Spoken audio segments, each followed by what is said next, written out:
हर हर महादेव। तो आइए हम मिलकर अध्याय पहला शिव महापुराण का पढ़ते हैं और सुनते हैं।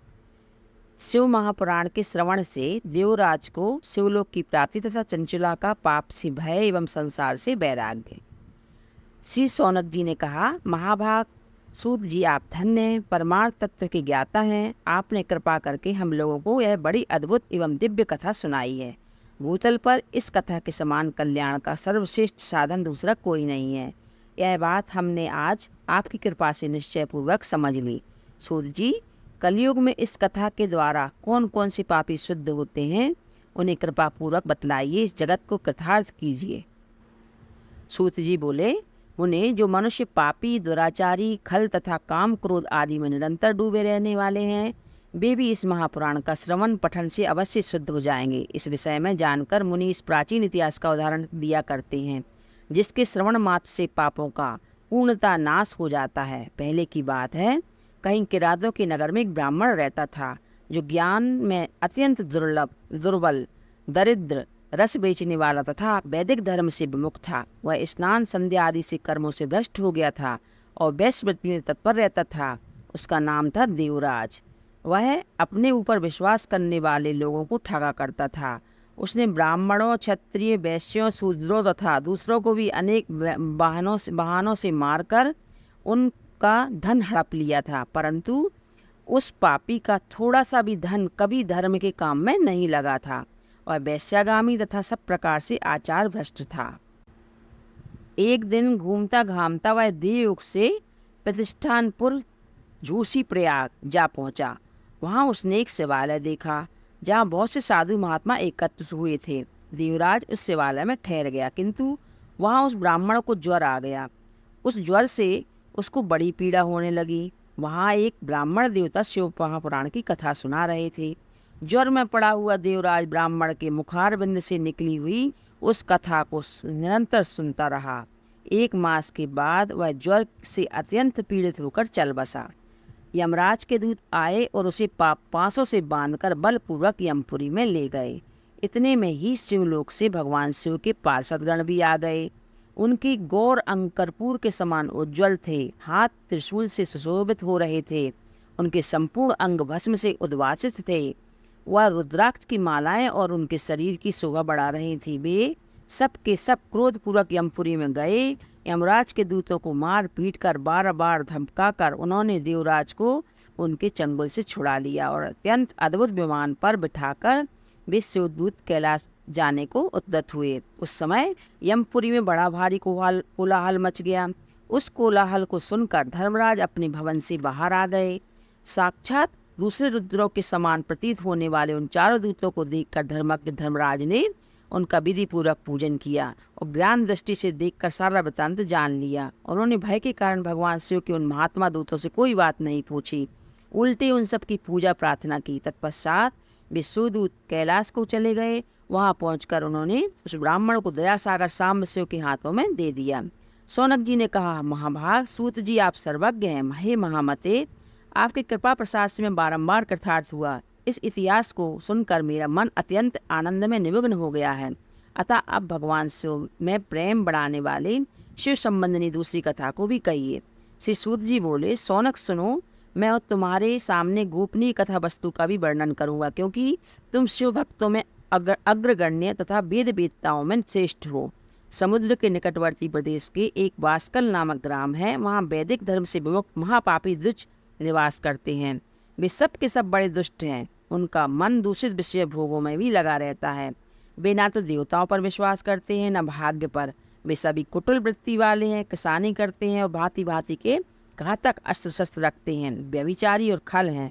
ज्ञान, वैराग्य तथा सदधर्म का सेवन भी मनुष्य के लिए परम पुरुषार्थ है। इस बात को बिल्कुल भी नहीं जानते। वे सभी पशु बुद्धि वाले हैं।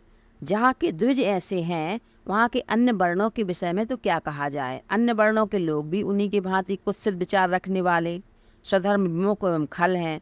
वे सदा कुकर्म में लगे रहते और नित्य विषय भोगों में ही डूबे रहते।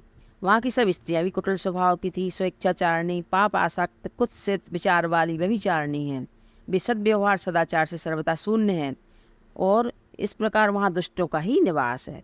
उस बास्कल नामक ग्राम में किसी समय एक बिंदुक नामधारी ब्राह्मण रहता था। वह बड़ा अधम था, दुरात्मा और महापापी था। यद्यपि उसकी स्त्री बड़ी सुंदरी थी, तो भी वह कुमार पर ही चलता था। उसकी पत्नी का नाम चंचुला था। वह सदा उत्तम धर्म के पालन में लगी रहती थी, तो भी उसे छोड़कर दुष्ट ब्राह्मण वैश्यगामी हो गया था। इस तरह कुकर्म में लगे हुए बिंदुगर के बहुत संवर्ष व्यतीत हो गए। उसकी स्त्री चंचला काम से पीड़ित होने पर स्वधर्म नाश के भय से क्लेश सहकर भी दीर्घकाल तक धर्म से भ्रष्ट नहीं हुई, परंतु दुराचारी पति के आचरण से प्रभावित हो आगे चलकर वह स्त्री भी दुराचारणी हो गई।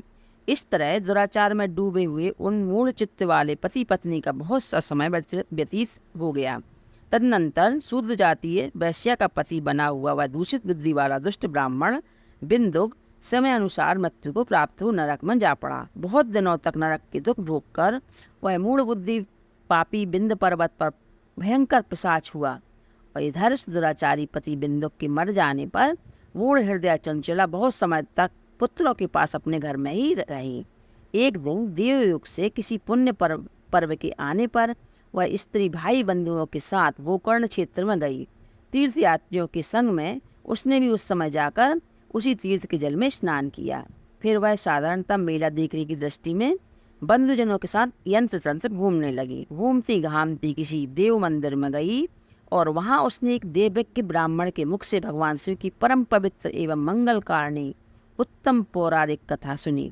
कथावाचक ब्राह्मण कह रहे थे कि जो स्त्रियां पर पुरुषों के साथ व्यभिचार कराती हैं, वह यमराज के दूत उनकी योनि में तपे हुए लोहे को परिधि में डालते हैं। पौराणिक ब्राह्मण के मुख से यह वैराग्य बढ़ाने वाली कथा सुनकर चंचला भय से व्याकुल हो कांपने लगी।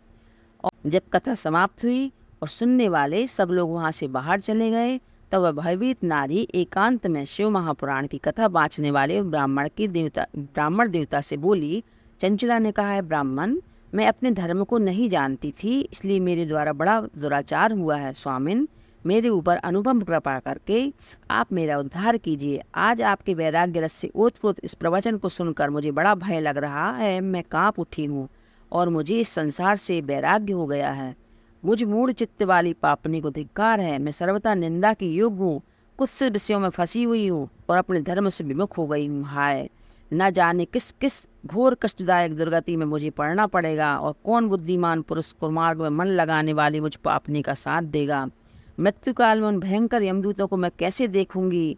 जब मैं बलपूर्वक मेरे गले में फंदा डालकर मुझे बांधेंगे, तब मैं कैसे धीरज धारण कर सकूंगी। नरक में जब मेरे शरीर के टुकड़े टुकड़े किए जाएंगे, उस समय विशेष दुख देने वाली इस महायातना को मैं कैसे सहूंगी। हाय, मैं मारी गई, मैं जल गई, मेरा हृदय विदीर्ण हो गया और मैं सब प्रकार से नष्ट हो गई, क्योंकि मैं हर तरह से पाप में डूबी हुई हूँ। ब्राह्मण, आप ही मेरे गुरु हैं, आप ही माता और आप ही पिता हैं। आपकी शरण में मैं आई हुई हूँ। मुझ दीन अबला का आप ही उद्धार कीजिए, उद्धार कीजिए। सूत जी कहते, सौनक, इस प्रकार खेद और वैराग्य से युक्त हुई चंचला ब्राह्मण देवता के दोनों चरणों में गिर पड़ी।